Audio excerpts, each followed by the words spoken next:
Welcome everyone to the combined event organised by New South Wales Young Lawyers, Communications, Entertainment and Technology Committee and Business Law Committee.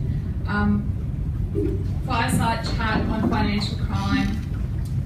We'd firstly like to thank the Law Society for helping us organise this amazing event and our panellists for their presence tonight. For those of you who doesn't know, a bit of a background about New South Wales Young Lawyers. We're the peak professional body that represents the voices of the legal practitioners in the state.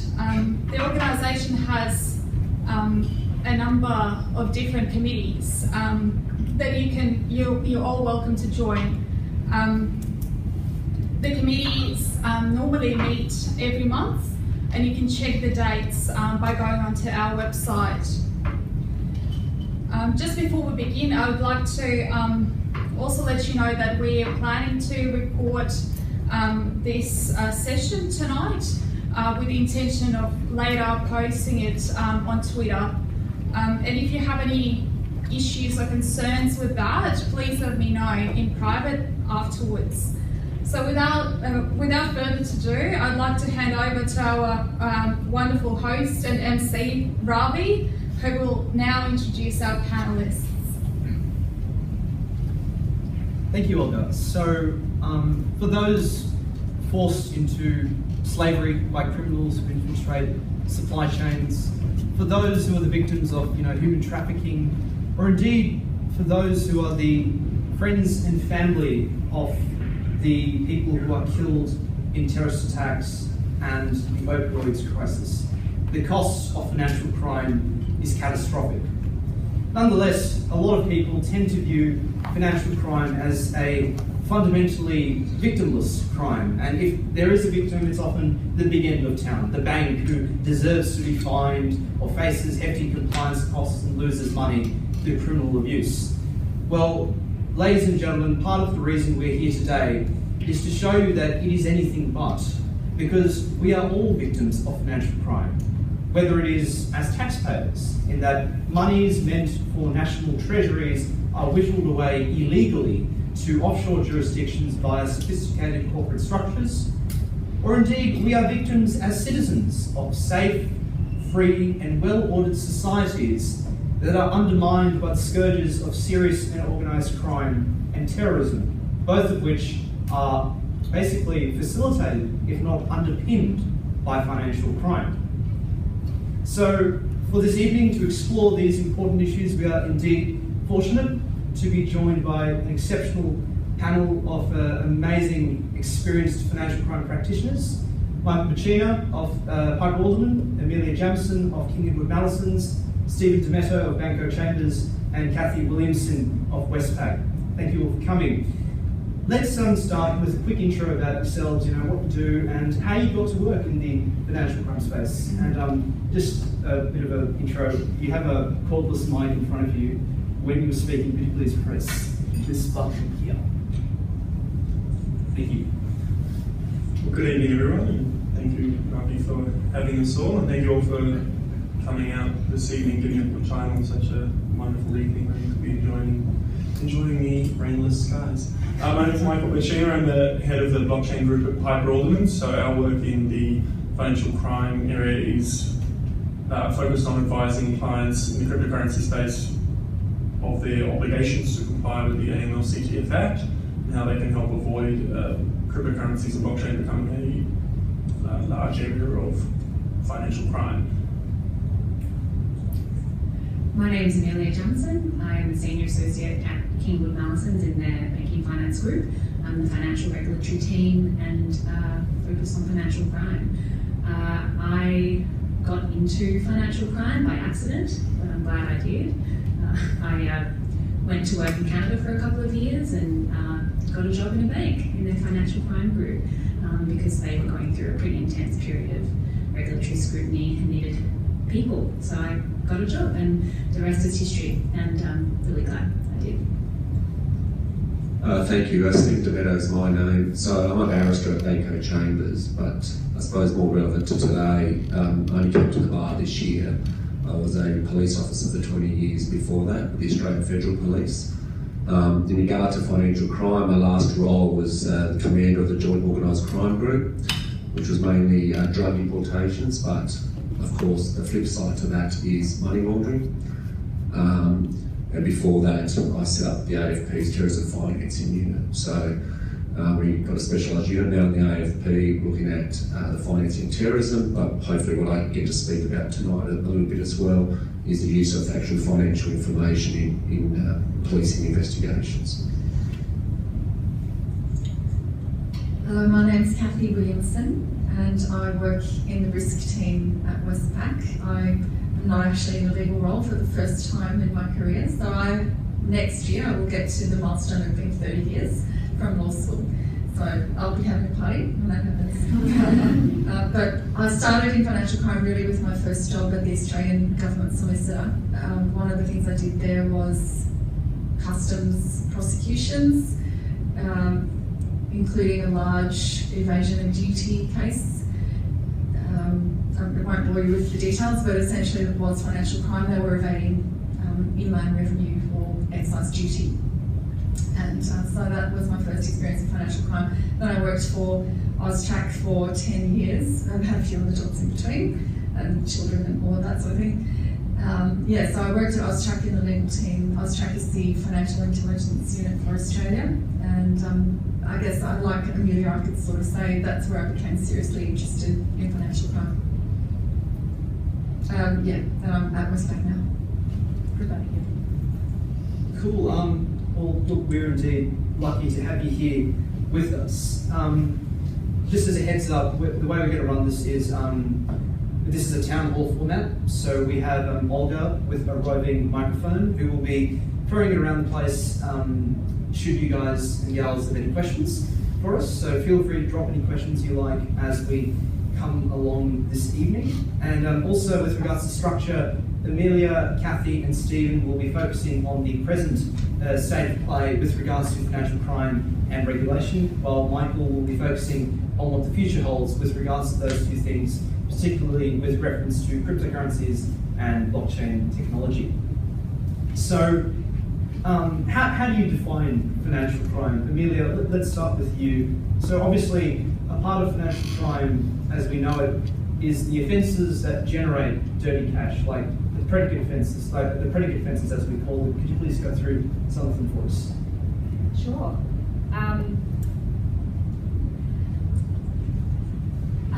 How would I describe it? I think, and please jump in, my fellow panelists, if you have a better analogy. I think a helpful way to think of financial crime is it's like stealing a television. People steal the TV, and they might wish to sell it.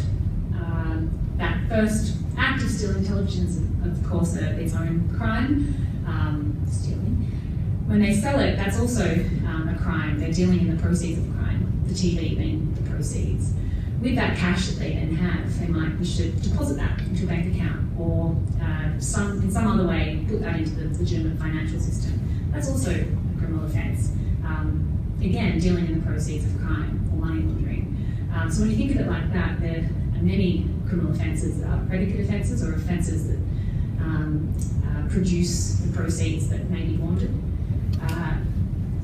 Because unfortunately, a lot of criminal activity generates a lot of money.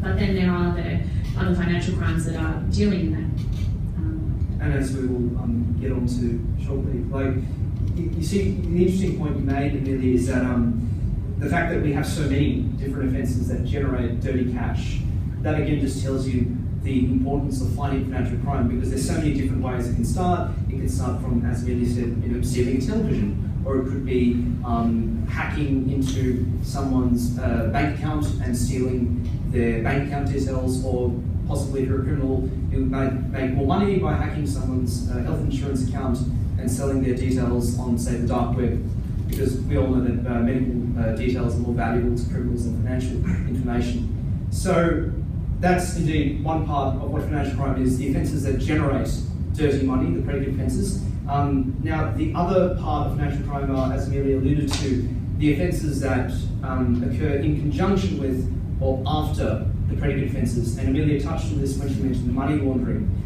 Kathy, if you could please give us the lowdown on what money laundering is, like what are its 3 phases, why is it significant, and also what are its key channels? If you could give us a few examples, that'd be great. Well, as Amelia said, money laundering is taking dirty cash, essentially, or dirty money, I should say, and hiding the origins of it and turning it into something that looks like it's come from a genuine source. And that is a big thing that banks are looking for, that Australians are looking for, that our friends in law enforcement are looking for. And essentially, as Barbie said in the introduction, there are real crimes happening here. So a key thing, one of the things that will take you straight to the top of the list is something to do with terrorism, or something to do with drugs, or something to do with human trafficking. So any of those sorts of crimes where there's obviously a lot of money and people do these crimes to make money, those things will capture the focus and the attention of people at Austrac and other people that the information is passed on to. So if you want a legal definition, I'm going to give you some homework. Sorry to not put it up on the screen for you, but it is defined. These things are defined in Division 400 of the Criminal Code, and also in Section 5 of the Anti-Money Laundering and Counter-Terrorism Financing Act. So basically it's what Amelia said and what I've just said.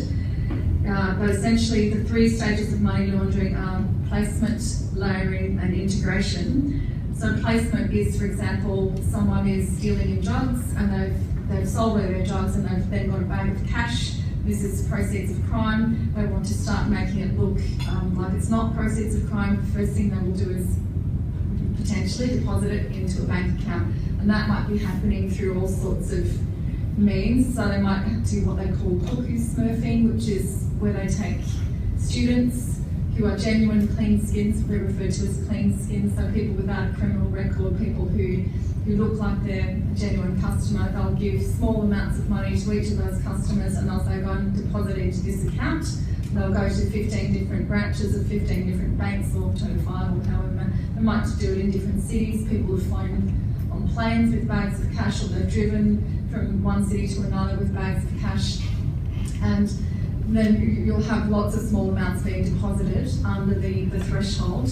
Once it hits $10,000, a bank has to make a report to Austrac about that amount of cash. So they'll generally do it in smaller amounts than $10,000. And I'll try and disperse it geographically so that it doesn't look like a suspicious occurrence, because if it looks suspicious, again, that triggers an obligation to make a report to Austrac. So that's the placement phase. Once it's actually in the financial system, that's what placement means, placing it into the financial system, then it might be layered. And layering typically is things like sending it to a whole lot of different accounts, making lots of electronic transfers of money.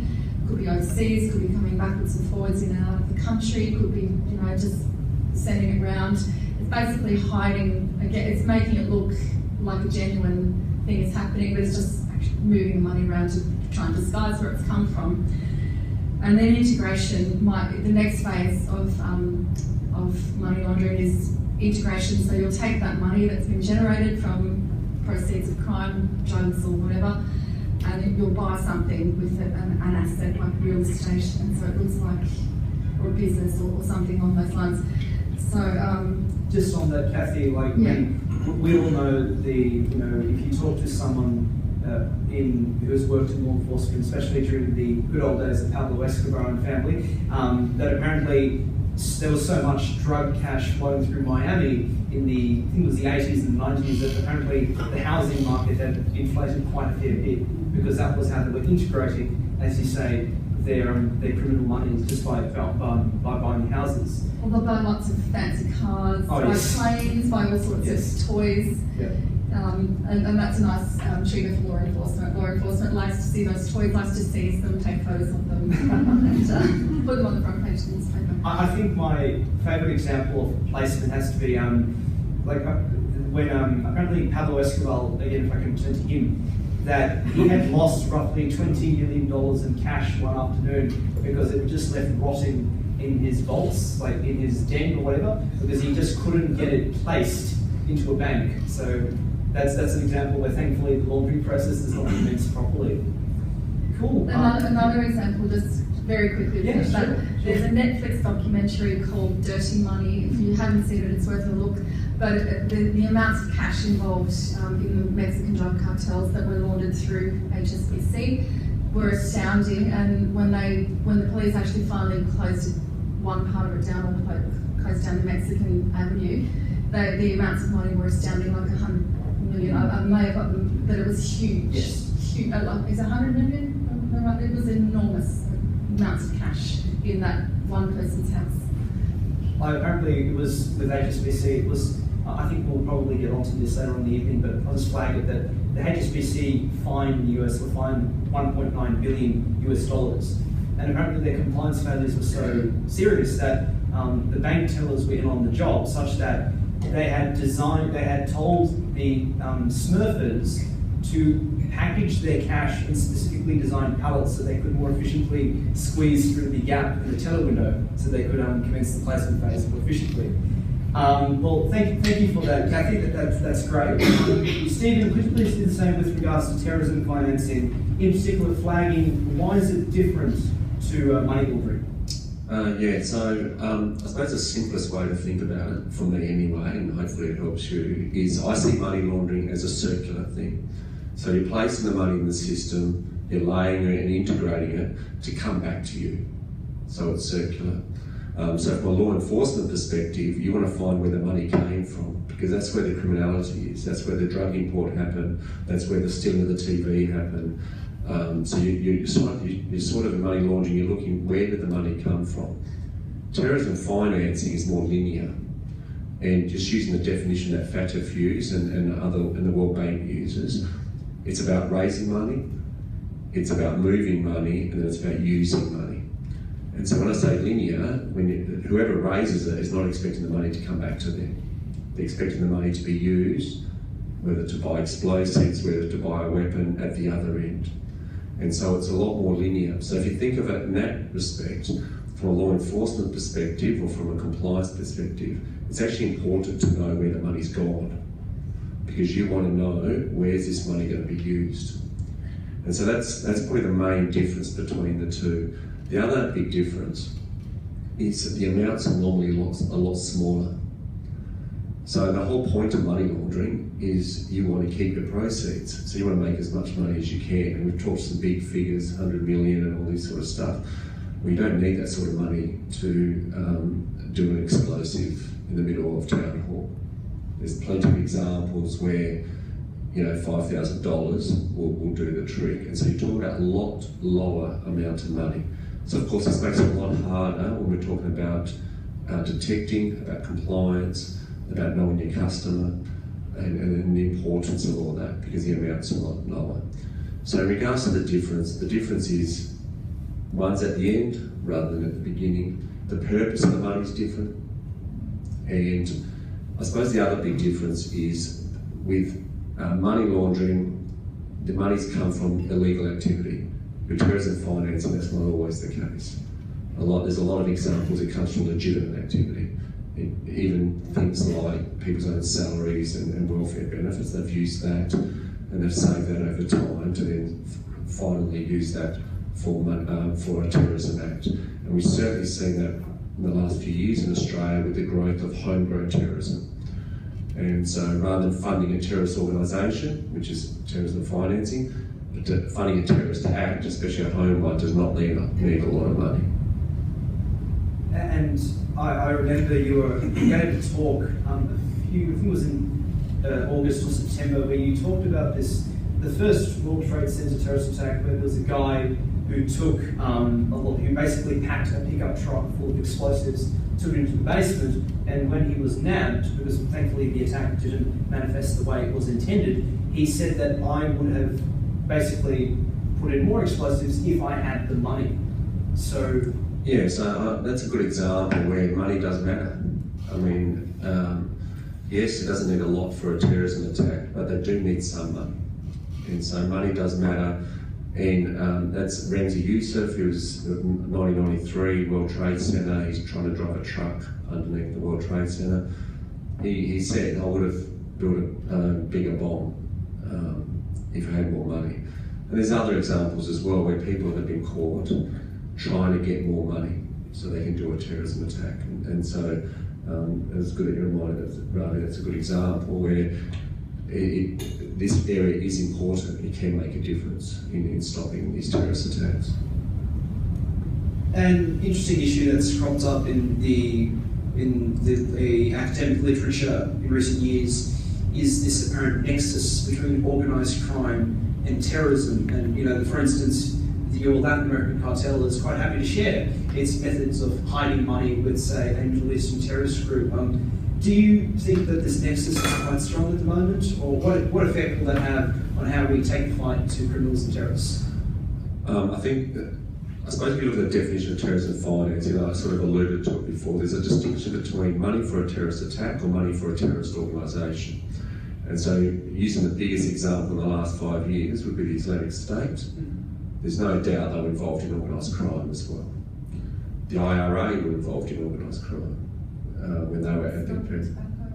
Smuggling tobacco. So they're using illegal activity to fund their activities. In smaller homegrown, you don't need that sort of money, so therefore organised crime, I wouldn't say is linked.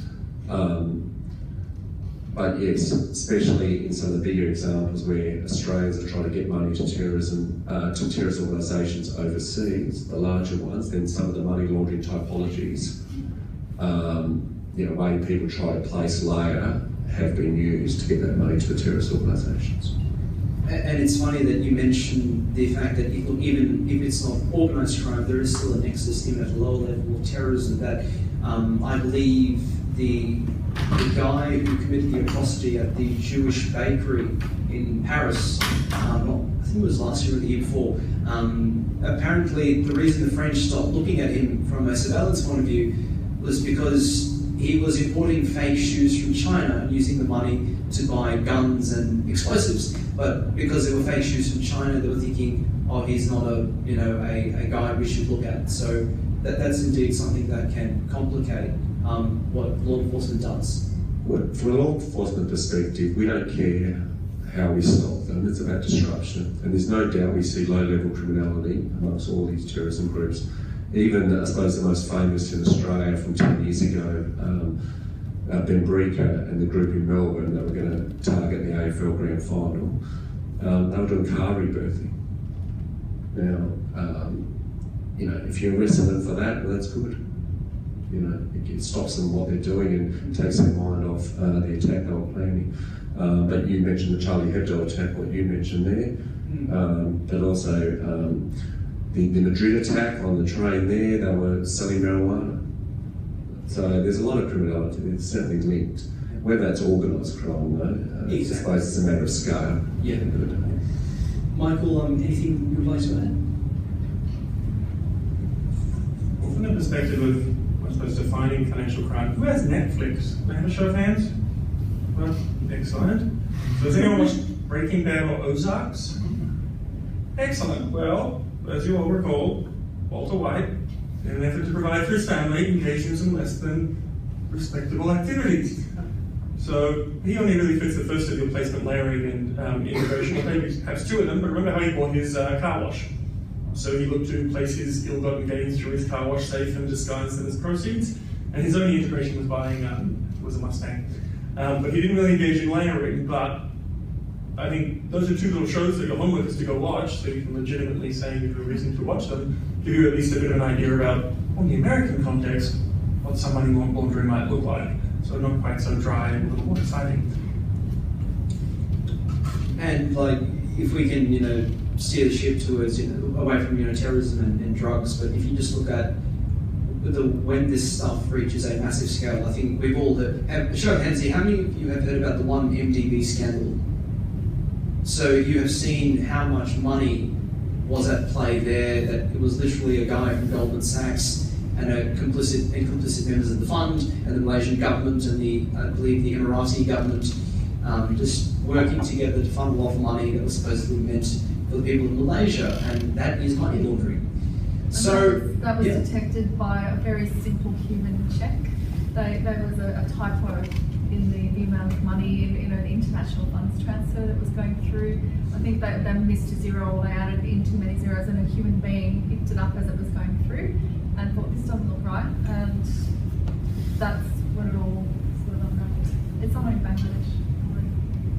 And like on that, and we will get to this when we talk about what AML controls look like. It's again a matter of, you know, how effective your controls are in picking this sort of stuff up. So we've talked about the sort of stuff that we're fighting in terms of financial crime. How about we talk about what we are fighting with? So Amelia, let's again start with you. Could you please tell us what the anti-money laundering and counter-terrorism financing or AML CTF, it really rolls off the tongue, regime looks like.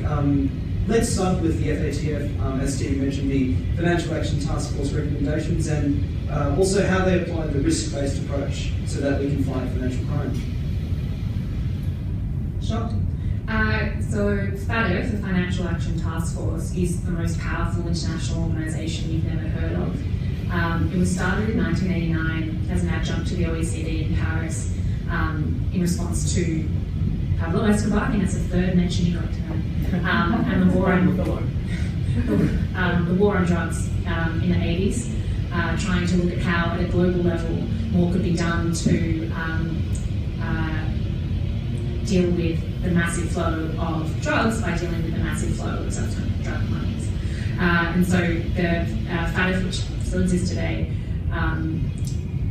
came up with 40 recommendations for what every country around the world should put in place at a legislative level to combat money laundering. And now it's, I say it's powerful. It manages to get a lot of countries to comply with it through a name and shame regime. If someone looks like they're not implementing their recommendations, they put them on certain lists to say, for example, I think Pakistan was recently re-put on a list for failing in some pieces of the regime. And before, sorry to interrupt, like before we got our major rethink for AML here, we were almost on that list because of our regime needing a bit of work. Yeah, Australia got a really bad review in 2014 for lots of reasons. For example, we don't regulate lawyers, accountants, high-value dealers like people that sell diamonds, but other countries do. That was one reason why we got a bad review, but a lot's happened since then in this space. Yeah, so that means that every country sort of has a similar regime because it's based on the same recommendations. So risk-based approach, that's inherent in the AML concept, because the idea of AML is that gatekeepers of the financial system are deputised by the government to almost act as the police a little bit in relation to their customers and the people they deal with, because the government doesn't necessarily have visibility of the financial flows for that placement layering stage. So they ask the actual financial institutions to be their eyes and ears and actually be vigilant to look for that, prevent it themselves.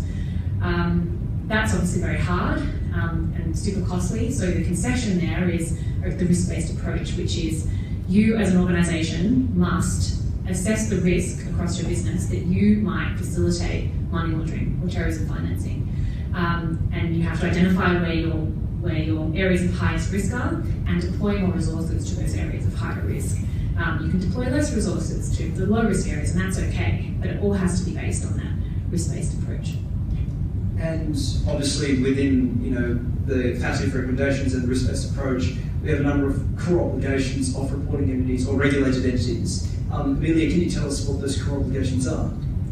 Sure, it's a lot of things. A helpful way to think about it is your own experience as a bank customer with your own deposit account. You have an account with the bank.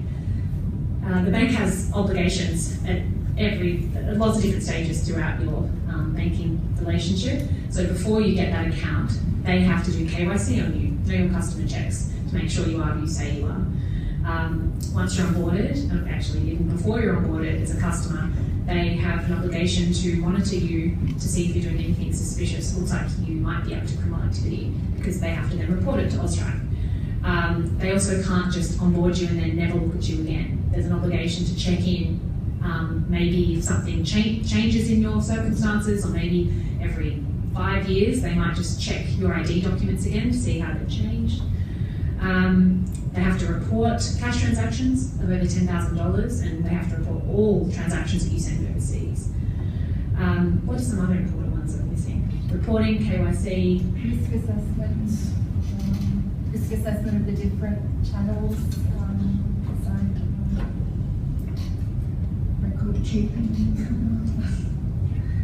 And I believe today Austrac released what their new compliance report will look like for the compliance year 1 Jan 2018 to 31 December 2018, and that was aimed at trying to ensure that the compliance report is more meaningful as a record of what the regulated entity has done. So yeah. So Stephen, we'll come to you next. What's the regulatory landscape like in Australia? What is the role of Austrac, and how does Austrac work with law enforcement? Yeah, so one thing I have to say is working overseas and here is that Austrac's actually a fantastic organisation, and it's got a dual role in Australia, in which not only a financial regulator, but it's a financial intelligence unit, which I think is unique around the world. Well, I think there's a few. Is there? There's a few, but it's one of the few that combines those two. And so from a law enforcement perspective, that's actually quite useful. And it was useful in terrorism financing where, and I'll get onto the financial information first, but they've actually got the power to suspend and cancel registration of remittance dealers, which is a risk area for money laundering as well as terrorism financing. And so law enforcement were part of that process, and that came very useful that Austrac had that power and able to deal with the regulator to that extent. In regard to the financial information, financial intelligence part, the main benefit for law enforcement is the receipt of the suspicious matter reports. And by receiving that, then it allows law enforcement then some powers to go back to the bank and get further information through legislation, through the AML-CTF Act.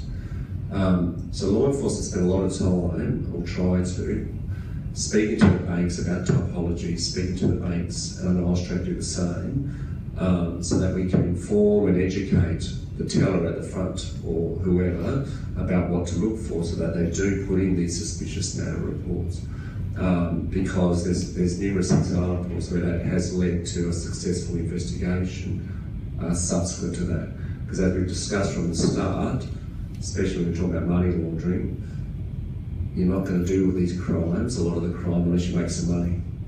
And so there you go, the money is the purpose, the key, and so that can then lead back to what the predicate offence is, and we can, so the suspicious matter reports is very key in what we do. And thank you for touching on the importance of financial intelligence, particularly through the suspicious matter reporting, or SMRs as we call them. Indeed, the importance of effective financial intelligence sharing, we'll get onto that later on, but it's seen in how the EU is proposing a new directive specifically dedicated to more effective financial intelligence sharing between various EU law enforcement and financial intelligence units. Because the European Commission argued, like you said, that without good SMRs, without good threshold transaction reports, that sort of thing, a lot of general organised crime or counter-terrorism investigations can just be thrown under the bus because they have very little good data to work from. Just actually as a refresher, Stephen, can you tell us what exactly a financial intelligence unit is? Because you mentioned that term, it's an important term. What does it mean? Well, from an Austrac perspective, or yeah. I mean, Austrac they do, I suppose, analysis on information received from banks, and then make an assessment and either pass it on to law enforcement, to other government bodies, or they use it in their data in creating typology reports. I think it might be, is it worth talking about really the importance of financial information in an investigation? Yeah. I think people, I've said this many times, but Gordon Brown, the ex-Prime Minister of the UK, once said that what financial information is today is what DNA was to the 20th century and what fingerprints were to the 19th century. And the biggest advantage of financial information is that it's very accurate data. So if you're looking at it from a policing perspective, police receive intelligence, so not evidence, but intelligence from a variety of sources. And say, for example, one source would be a human source, somebody would come in and tell police something. That's normally very unreliable information. What financial information is, and because of what we've talked about with people having what they need to go through to deal with banks and stuff, is that it's very reliable information. And so it's great corroborating information when law enforcement have it. And it corroborates a lot of other activity that it's used. The other thing it does, and it's been a key in a lot of terrorism investigations, it actually shows, it tells you a lot about a person, about why they spend their money. What we use the term a pattern of life. By looking at someone's bank statements and their credit card statements, we can get a very clear picture of the mobile phone they're using, of the work they are doing, where they go on a Friday night, if they frequent casinos, if they do a whole range of different stuff. So it's great intelligence to that, and like I said, it's called a pattern of life. And I'll give you a quick example of a terrorism investigation is where an individual had a running balance in their bank account, and all of a sudden the money stopped going into their bank account. And we noticed this over a period of time, and their balance was just going down. What was happening is the person gave up their job and just was starting to become radicalised and started focusing on they wanted to do a terrorist attack rather than working and doing other things. By looking at their bank statement and their income that was coming in, you could tell that something had changed. Now, does that mean everybody that stops working is going to do a terrorist attack? No. But what it means is, from a law enforcement perspective, is that this is something we need to look at further, and we may then use other avenues to do that. So, pattern of life, it's great corroborating information, and it's just great intelligence. I mean, another quick example is a target once was being surveilled by police, met another individual, they then followed this other individual, they didn't know who this individual was. The person went to an ATM, withdrew some money, so a logical next step is to go to that bank and find out which account that money came from. And by doing that, then you're able to identify who that individual was. So financial information, we all need it, we all use it, and so it's a real key in any sort of investigation. Cool, thank you for that, Stephen. And Kathy, can you just tell us briefly why Australian regulated entities are called reporting entities? Why that term?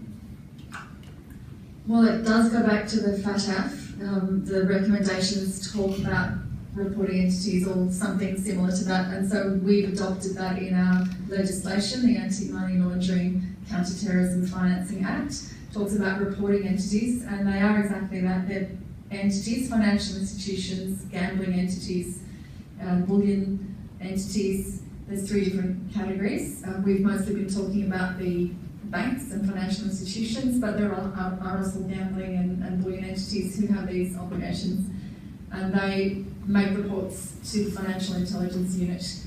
So the reports are, in Australia, we're very lucky, we have 3 different kinds, and we're one of the few countries in the world that actually requires mandatory reporting of international movement of money. Many countries around the world are envious of Australia because we have that, so we can see money coming in and out of the country for any dollar value from 0 up to the no limit. Some countries have it with a threshold, some countries don't have it at all. But any money going in and out of the country has to be reported to Australia as an international funds transfer. We also have the requirement to report suspicious matters, and Stephen's talked about how valuable those reports are to law enforcement. The other requirement, the main requirement, is cash reports. So if someone comes in and puts cash into the system at $10,000 or more, there's a report to AUSTRAC about that. And so as Stephen said, AUSTRAC then takes those reports, analyses them and says, oh look, here's something that looks like it might be a tax evasion scenario. We'll give that to the tax office, we'll give that to the land, the state equivalent of the tax office, state finance, I forget what it's called. We'll we'll give it to ASIO if it looks like it's a terrorism offence. We'll give it to an immigration if it looks like there's an immigration fraud. So all the government departments have a very generous access to this huge database.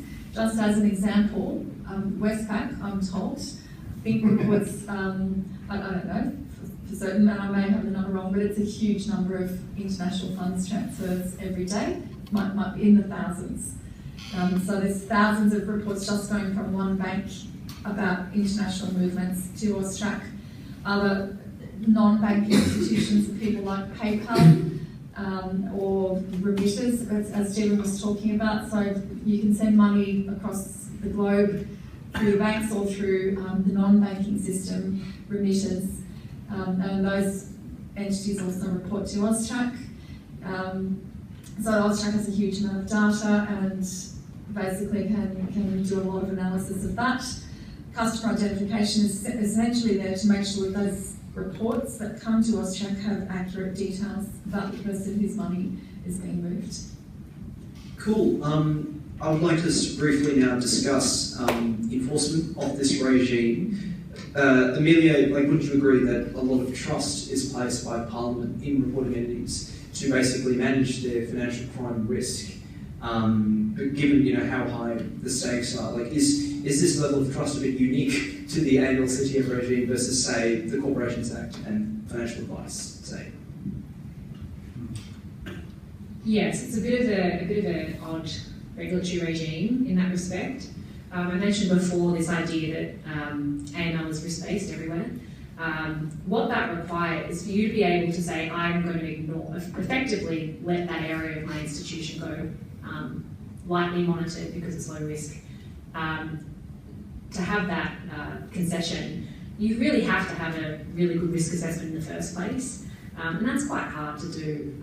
You have to step into the shoes of a criminal and think, how would I use my bank to launder my money? Which is tricky, but there's lots of very knowledgeable people that help with this sort of thing. So if you don't do that well, then your whole compliance is a bit off because you're not actually dedicating resources to the areas that need it, and that leaves really vulnerable areas open to abuse, which is problematic. But there's been a couple of big enforcement actions recently by Austrac. One of them, the first one was Tabcorp. Actually, we'll get into that shortly. Yeah. We were talking about trust. Justice Perrin said in the Tabcorp ruling that A, there is trust, and B, the Act deals quite severely with breaches of that trust. And we all remember the fantastical headlines in the wake of the CBA litigation that, oh my God, a $1 trillion fine is possible, given that if you multiply $20 million per breach by how many breaches there were, $1 trillion was a round figure close to that. So in that regard, Kathy, given your time at Austrac, could you please explain a brief history about the enforcement actions that Austrac has taken? Well, we've mentioned the two big ticket ones, Tabcorp and CBA. Before I get to those, I will talk about a few of the other things that Austrac has done prior to those, not so much since then, but as Stephen mentioned, law enforcement are very interested in remitters, and they have a requirement to actually be registered, and if they're not registered, they're committing a criminal offence. So Austrac has taken action with law enforcement to help prosecute people who are remitting without being registered. And Austrac has cancelled people remitters who were remitting and weren't complying with the safeguards. So remitters is one thing, infringement notices, which is kind of like a fine. It's sometimes called a parking ticket. It's basically Austrac can just issue it. If there's evidence there to show that the infringement has occurred, you can just issue the notice saying pay the fine. And Austrac did that a number of times for unregistered remitters. Enforceable undertaking, you will have, if you've been following the Banking Royal Commission, you will have heard ASIC being criticised for relying very heavily on enforceable undertakings, which is kind of an agreement and a plan of engagement, a timetable to fix things and a compliance plan. So Austrac did quite a bit of that as well. But coming now to Tabcorp and CBA, Tabcorp came to Austrac's attention.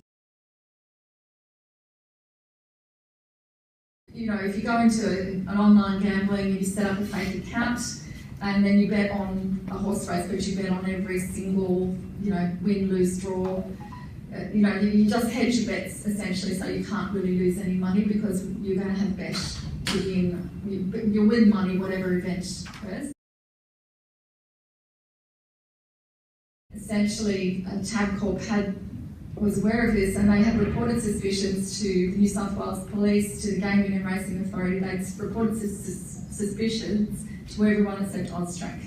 So essentially, they hadn't complied with their obligation to report suspicions, and Austrac took them to the cleaners and got $40 million from them for failure to comply through a civil penalty action in the federal court, just across the road there.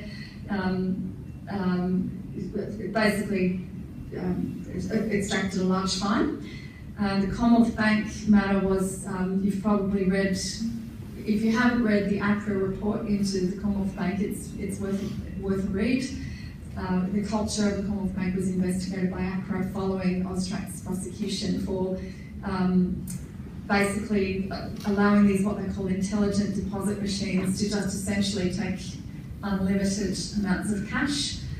And if you read it was quite harrowing actually, if you read the culture report, there's a story in one of the appendices of people in the Leichhardt branch of the Commonwealth Bank calling, you know, all sorts of people at head office saying, we don't know what to do here, we're standing here watching people stuff money into this machine 24 hours a day, can you help us please? And so essentially nobody was helping in the Commonwealth Bank, everyone was, this is all in the culture report, which is really worth the read. They were also saying, oh, it's not my job, you know, it's a technology error, etc., etc. And so basically a lot of cash transactions were occurring at more than the $10,000 limit, and no reports were made to Austrac for 3 years. Tens of thousands of them. 53,000. They were pinged for failure to report the cash transactions, failure to monitor transactions, failure to do a risk assessment of the new channel. They put these fancy new machines in, they never actually risk assessed the money laundering risk of these new machines, and also failure to report suspicious matters. So 4 main. And if I can just jump in there, yeah, the especially serious thing with the IDM and sort of intelligent deposit machines was that, you know, I think you didn't even have to be a CBA customer, but you just drop your cash in. And any card, I think they, you know, yeah, any card could open this machine for you to yeah, put the cash in, and once it's in the system, ping, it can go around the world. exactly. Yeah, so it's a great. You can do placement and you can do layering, basically same time, same time. All the same, yeah. And so that was ended up in 500 million. 700 million, yeah. 500 million US. Yeah. Thanks, Kathy. So now we're going to move on to one of the key steps that countries should take, and some are taking, with regards to fighting financial crime, and that is the formation of financial intelligence sharing partnerships. These can include public-private partnerships. In the UK, there's the Joint Money Laundering Intelligence Task Force. In the US, there's the framework under Section 314A of the USA Patriot Act. And in Australia, there's the FinTel Alliance. And just in general, the FATF considers effective information sharing to be a cornerstone of an effective AML-CTF regime, and that's why countries create these things. So, Kathy, take it away. Tell us a bit about the FinTel Alliance. How does it work? Well, it's 17 different entities, banks and law enforcement, operating together in sort of a trust-based system to share information, share financial intelligence, and it's really the only one of its kind in the world where case-specific information is being shared. So there are a few other similar things in other parts of the world, but it's more at a strategic level where they're talking about how to coordinate. So essentially there are secondees that go into Austrac and work within Austrac, and they come from other entities, like the Federal Police has one, I think immigration might have one, and then a number of banks have one. I think PayPal had one in there for a little while. But they're looking at specific operational intelligence and looking at particular things that are of interest. The one thing they have to be careful of is not to share suspicious matter reports between the financial institutions. That would be, the banks can't talk to each other about those suspicions, but AUSTRAC can talk to them all. So I think there's a few sort of early wins. One of the things that I've heard AUSTRAC talk about is publicly is that child abuse payments, essentially, they're very small amounts of money, and a lot of it's happening through online payment systems. But they have been able to sort of track child abuse perpetrators. Because it was one of the priorities of Fintel Alliance that let's bang our heads together, let's build typologies of what child sexual abuse abusers' financial transactions look like, what do the transactions of the purveyors of child pornography look like, so we can identify, okay, person X is doing transactions in a certain way, this fits this risk profile, ergo, this is potentially a predator that we can go after, and it was quite successful. Yeah. Amelia, I would imagine that a lot of your large clients are a part of the Fintel Alliance, or at least some of them. What is your opinion of it? Do you think it's pretty good as it is, or can it be taken further? My clients are mainly financial institutions. We also work with casinos and gambling companies as well to help them with their compliance. The financial institutions really like it, because I think there's this hunger to learn. Like I said before, it's really hard to think like you're a criminal wanting to launder money and then put controls in place to stop that person. So I think a huge part of it's the education piece and sharing findings, sharing best practices. It's been well regarded. Steve, I'd like to jump to you now. You've obviously worked at senior levels of Australian Federal Police, and you have worked in the UK as well, if I understand correctly, with the London Metropolitan Police. You have seen the benefits that financial intelligence sharing of the nature as in Fintel Alliance can deliver in terms of operational outcomes for law enforcement. But my question to you is this: to play the devil's advocate, did we need, really, despite what Kathy has said, did we really need Fintel Alliance? Were the reporting entities sharing this sort of data with AUSTRAC and law enforcement more generally in the decades before Fintel Alliance? What do you think? They were. However, what it does is create, it's systematic now. Before it was very ad hoc, I would argue. I just know in the terrorism financing space, we spent a lot of time speaking to the banks, but it was virtually going to each institution individually, and we would do presentations and we'd speak to them. What the Fintel Alliance does, and I think it's a great initiative, is bring everybody together. And that information sharing and Amelia spoke about that education happens a lot quicker than targeting each organisation individually, a lot more difficult. So yes, it was happening before, but I think this is a major step forward. I think what people need to understand is that some of the information needs to be passed fairly quickly as well, and the Fintel Alliance, I think, is an avenue for that, which maybe didn't exist before, and so I think there's major benefits in that respect. And a lot of us here are practicing lawyers, and we keep hearing the phrase, time is money and all that. But in the case of when you're trying to fight financial crime, or indeed in your case stopping the next attack, time is a matter of life and death. And when you have fora like the Fintel Alliance, we can do real-time, actual intelligence being exchanged between bank, for instance, and AUSTRAC and the AFP or the Criminal Intelligence Commission, that goes a very long way towards keeping us all safe and the AML CTF regime doing its job.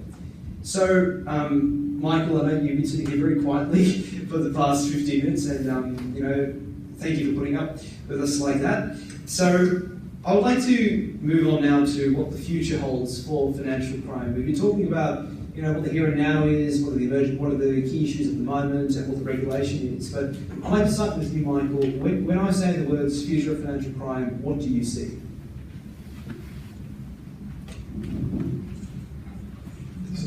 question, given that I'm probably newer to financial crime than many on the esteemed panel tonight. I think that while there's always going to be financial crime, and it's more just a form of how it occurs. I did a lot with blockchain and cryptocurrencies, which for a long time were, for several years in fact, Bitcoin being the most popular, had a bit of a bad rap as being the currency du jour for the Silk Road. Who's heard of the Silk Road? Can you show of hands? Most people. So for those who haven't, it was kind of like an eBay for drugs and hitmen and other things like that, but you had to pay for it with Bitcoin. So new technology creates new opportunities for people to do things more efficiently. Our world is always driving towards greater efficiency and automation, and that can be harnessed both by people with good intentions and people with bad intentions. Technology is largely agnostic as to what use it's put. So I think that it's there's a bit of an arms race when it comes to technology and financial crime. I think more than necessarily making a huge difference, but I think that things like blockchain technology might actually help move towards a structural reduction in cost of compliance and potentially better detection and leveraging things like machine learning and developments in AI if they ever come through. And I'll stop you there because we're going to get onto that later on. But why do you think, you mentioned Silk Road and the fact that it was used by people on that dark web marketplace to do their dirty work, but what is it about cryptocurrencies that seems to create this financial crime risk? And if you then critique that by saying, is there actually as big a financial crime risk as people think there is with regards to crypto? Well, first of all, who understands what cryptocurrencies are? Don't be shy. One, hooray! So, probably the most simplest for our purposes tonight, you could probably just consider cryptocurrencies as a form of digital cash. Don't worry about how they work. It's like a light switch. I don't understand why the light turns on, it just does. But if you consider cryptocurrencies as particularly things like Bitcoin as the first form of genuine peer-to-peer digital cash, people are concerned about them because cash is and remains probably one of the biggest areas of money laundering sources. So I think when we had a member of the Reserve Bank saying we're not going to worry about cryptocurrencies too much because they're so small next to the regular financial system. There's a saying in the crypto world that it's 1995 and it's the internet again, which is very true. So particularly in terms of financial crime, it's very small numbers compared to actual cash-based or traditional financial sector money laundering at present. So the risk is would seem to be minuscule. I mean, just by way of example, I was just saying to the other panelists, on Friday I had to go buy a Westfield gift card, and I was waiting in line going, why is it taking so long for the guy in front of me? Well, the why was because the poor lady was putting through card after card after card till his grand total of $9,980 was rung up on his credit card. And then I made a money laundering joke, so I too would like an amount just below the reportable threshold. And the guy chuckled next to me, couldn't exactly commit crime, he was just laundering his money. But it's, when you walk into Westfield here and see someone blatantly doing something below the reportable limit, and there's nobody who needs $50, $200 gift cards, I don't care who they are. When there's a threshold, people start gaming it beneath the number. And that gaming is an offence structuring, so yeah. Correct, but I didn't see the lady behind the counter make you phone call. But gift cards and those kinds of things are an area of concern, which has an eye being kept on it. So we'll see. It's about technology and how they can be brought to bear on those things. Yeah, and Europol released its Internet Organised Crime Threat Assessment, another title that rolls off the tongue, earlier this year with regards to how cyber criminals do their dirty work. And they mentioned crypto, but I was quite shocked when I first read this, that they mentioned that even cyber criminals prefer to use cash-carrying money mules to launder their money. They, apparently cyber criminals only hold 4%, according to best estimates recently, of their laundered proceeds as cryptocurrencies. Like, even they love to use cash. I mean, Michael mentioned gift cards, stored value cards, of which gift cards are a part. I mean, they're an excellent way to launder money. We mentioned cash. Cash, despite the fact that, you know, we have all these fantastic ways of moving money internationally over the internet, or, cash is still the main way to launder money. And indeed, I think we'll get onto this later, but, you know, lawyers and accountants, you know, it does not really... I didn't say anything about you. The lawyers and accountants, it doesn't take much for a criminal to walk to a shonky lawyer with a bag of cash and say deposit it in your trust account and move it on to so-and-so, and then illegally claim legal professional privilege, because you can't claim privilege if you're facilitating a criminal offence, because what will happen is that the AFP will knock at the lawyer's door and say, okay, we think you've got drug money on you. He's like, no mate, I'm claiming privilege. So then law enforcement is stymied, because they have to take the lawyer to court or get them otherwise before a judge to say that no, you can't claim privilege, but by then it's probably too late. And indeed, you mentioned the issue of, you know, basically quantum of risk.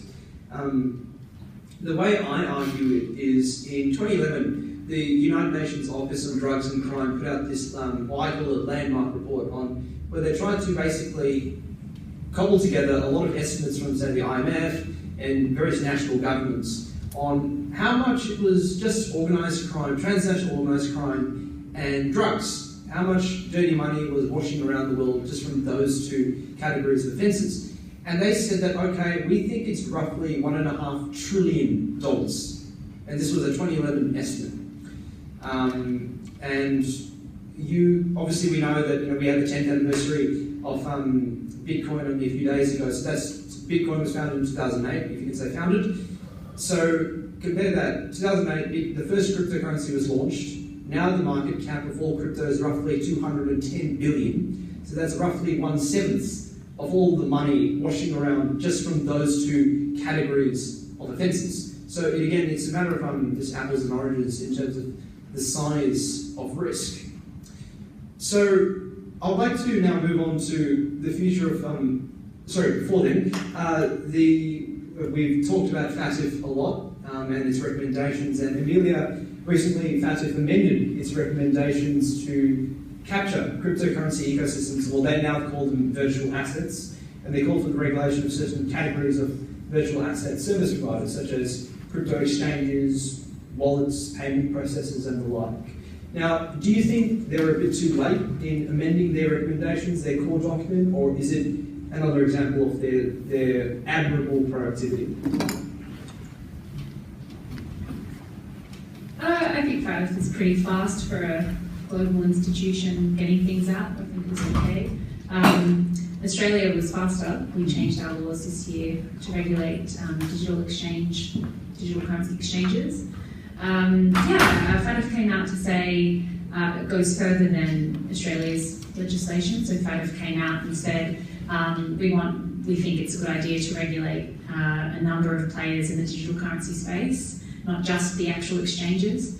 But Australia took I've deferred Michael on this one. It was an industry-led approach. So one of the reasons Australia was early is the digital currency exchanges pretty much thought government doesn't know as much about this and get ahead to get. They've been asking to be regulated for years. Yeah. We had one of the oldest exchanges who went to ASIC and said, "Can we please have a license?" And ASIC said, "No." And they said, "Okay, Austrac, can you tell us if we need to do anything? Surely we need to report something." And Austrac back then said, "Well, no."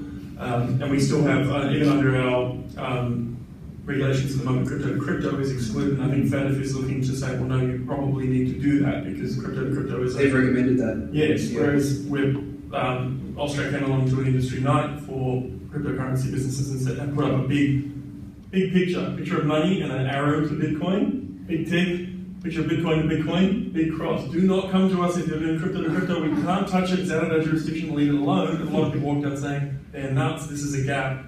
It'll be exploited, and I'm sure that it is, but the number is still very small compared to, the cash economy, if you will. But that's only going to get bigger as more and more businesses get involved. I think that's right. There was a decision made by government that it will regulate that touch point between cash and digital currency back to cash, and we won't regulate at this stage what happens in between crypto to crypto. But like you said, if it becomes more of a means of laundering, then it might then be regulated as well. Yeah, I mean, going for the on-ramps is very sensible. But of course, one of the features of cryptocurrency systems and blockchain in particular is the decentralized nature means it can't be stopped, so there's a real challenge around the regulation of the flows of virtual assets, because it doesn't really matter what the government legislates, if people are using it, people are going to use it. And there is no central party who can be raided by the police or whatnot. At best, you could try and identify the developers and put enough heat on them to shut them down. The funny thing is that the Americans actually beat everybody to it, because in 2013, their version of OSTRAC, the Financial Crimes Enforcement Network, issued what they called interpretive guidance as to how the Bank Secrecy Act, which is their version of the AML-CTF Act, applies with regards to crypto. And they actually do regulate crypto, the crypto exchanges, and they do regulate wallets. The EU passed they call it the fifth anti-money laundering directive to capture crypto to fiat exchanges, but also capture wallets. Now, when the AGs over here reviewed our AML regime a few years ago, they said we need to target the wallets as well. But again, as Michael and Amelia discussed, we only went after the exchanges, that to crypto to fiat exchanges. So that's the future of financial crime. Let's move on to the future of fighting financial crime. So obviously we've mentioned FATF a lot, and FATF is great in that it is very proactive in terms of working with national governments and the private sector, and the other actors as well are quite proactive in trying to find a solution to do this in line with the evolving money laundering and terrorism financing typologies. And indeed, a word you keep hearing thrown around with regards to financial crime is RegTech. RegTech is basically the innovative use of technology to develop solutions that automate and/or make compliance more efficient. And people have considered modern RegTech to have been born from people trying to do expensive, dense, complex AML-CTF compliance more efficiently, such as transaction reporting, or these days with trusted digital identity. And I think trusted digital identity is a good enough topic to deserve its own fireside chat, so we won't really talk about that now. But Michael, you've mentioned, you flagged, and I cut you off rudely, but you flagged how blockchain technology can be used to fight financial crime. Care to shed some more light on that? Thanks, Rob. There's probably two sides to that. One is we're already seeing the rapid rise of blockchain-based ID. So one feature of non-fungible tokens, as they're called, is a way of providing a piece of digital data, cryptographically secured piece of data that can represent a real-world thing, such as a driver's license or an entire identification for a person. And because of the nature of how it works, as long as the person keeps their private keys to themselves and doesn't lose it, then you could use that cryptographic token to identify yourself and not have to hand over driver's license and passport and whatnot, which is quite handy. And while that originally came out of the pain of early ICOs and early crypto companies trying to go under AML-CTF regimes, some of the greatest success that's been rising in that area is businesses saying, well, hang on a minute, we can actually use this ID to help the traditional financial sector to say, well, once a customer has got their ID effectively through our platform and hands a token, there's ways of doing it. I won't bore you with the technology where the company providing the network for the token doesn't have your ID, and but you can control your ID to have it released to a financial institution to prove you are who you say you are, which gives you, the customer, the best of both worlds. You're not handing over your ID to some central place that could lose it, but you're also able to ID yourself very, very easily without having to go through the pain and suffering of handing over 100 points of ID all the time. So that side's been very exciting, and will just take a bit of time to keep going because the efficiency is obvious to everyone. Financial institutions like it, customers like it, it's just about getting them used to the tech. So one of the more exciting projects in that, Emma Popscar, Bron Tech and Bron ID is a really cool one. Another one of our clients, Tens ID, is Tenzorum, are doing some as well. There's a whole bunch of so-called self-sovereign ID platforms doing ID. The other side is that one of the features of public blockchains that makes them work as a form of digital cash is all the transactions are tracked, and they're known as pseudo-anonymous. They were treated as anonymous by a lot of people while they were using it for the Silk Road, which has led to something in the order of $2 to $3 billion worth of Bitcoin wallets that are known to be associated with the Silk Road, that any time there's any transaction touching those wallets, because the nature of Bitcoin is everybody can see all transactions at any time, the Twitter sphere gets very excited. Ooh, dirty money's moving around, where is it going? And there's a few companies, Chainalysis is probably one of the oldest ones, who are effectively building and have built a huge database of seeing where these wallet addresses that are just strings of numbers touch the real world, So they can say, okay, Ravi put his wallet address on the end of an article to say, if you like my article, sling me some crypto. We can see all the transactions that ever went in there and see how many people tipped him, but we can also see all the transactions he made out. And if we can identify the people he made those transactions to, we can start to build a bigger picture. So to exchange that can be regulated. Well, correct. So one thing that Chainalysis does, which is quite interesting, is there are some ways to try and obscure transactions known as tumblers, where you can put transactions through this tumbling service. So they just said, well, that's fine. We'll just identify the tumbling services and see who's moving crypto into them to obscure it. So you might be able to obscure it there, but you still have to go to these services. One of the largest, I suppose, in private investigations of where the money went from a very big hack called the Mt. Gox hack from a Japanese exchange was done privately and hunted down billions of dollars of money laundering by the time it was exposed with the rise in crypto value through the various wallet addresses that this money had been laundered by a gentleman, or perhaps not a gentleman, in Europe, who I think is awaiting extradition in Croatia to the US. I think the Russians. Or the Russians? Well, yeah. There'll be a big fight over who's going to get to put him in jail. The Russians, the French, and the Yanks are fighting over who gets Yeah, so, and that was largely driven, I think, by private sector investigators and people very, very upset with the fact that some of the cryptocurrency had been stolen, not having to rely at all on government enforcement. So there's this very interesting world in crypto, but because there's the ability to tie transactions together like never before, there's some interesting pilots. So Commonwealth Bank and Data61 are piloting putting NDIS payments on a private Ethereum deployment to help beat fraud. So as the government figures out, and banks as well, that if you start putting effectively receipt numbers almost in every single transaction and sticking it on a blockchain somewhere, you can automate so much of the reporting that's been done, or more accurately, allow entities like Austrac to simply access a blockchain and figure out what they think is suspicious. So Chainalysis have what they've said is what they think the next step is not know your customer, it's know your transaction. So who cares what the customer is? If the transaction is sus because you can see where it's been, you can look in real time. The equivalent of saying, it came from this bank account, but who dealt with that bank account? Has it touched dirty money in the past? And that's being done to such a point that apparently, one of the features of crypto is crypto miners get rewarded with Bitcoin. The price of clean Bitcoins that are coming out of the mining rigs is structurally higher now than cryptocurrency that's been in the normal circulation, if you will, by people who don't want to risk buying a Bitcoin which may have passed through wallets that were tainted, which is quite interesting to say, well, no, I want a clean, fresh Bitcoin that's not going to have any issues, and in itself is a signal of people perhaps saying, well, let's buy it because it's clean because we want to launder our money through it. But even so, it's still so small, but the tracking capabilities are such that it's not actually anywhere near as good for laundering money as some people think it might be, notwithstanding it can't be stopped.